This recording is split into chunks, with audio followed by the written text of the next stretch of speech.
Es schläft nie nett in ihrem Bett.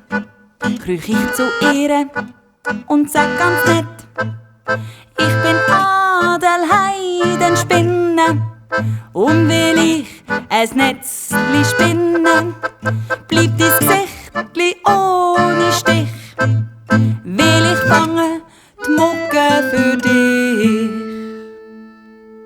Doch Ninette, die wacht auf, grad wo ich ihr über den Arm krabbeln tue. Von das Schreien zieht die Bettdecke über den Kopf und schüttelt mich auf den Fußboden.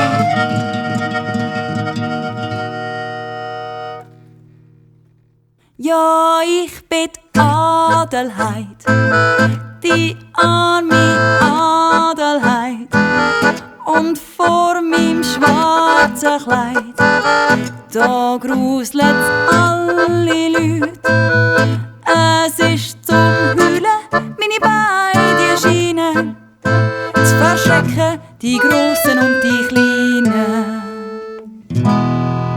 Beim Opa Rauch, der nächste Versuch, zuerst im Gesicht, dann auf dem Bauch.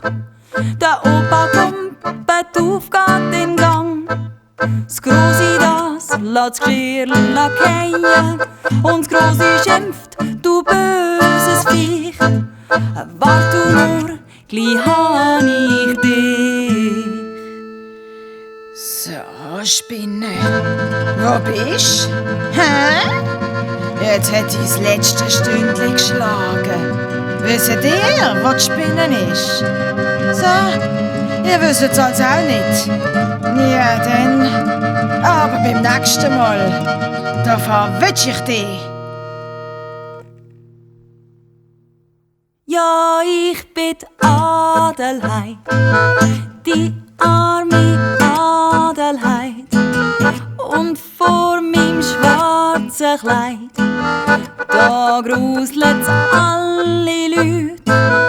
Es ist zum Heulen, meine beiden Schienen, zu verschrecken die Grossen und die Kleinen.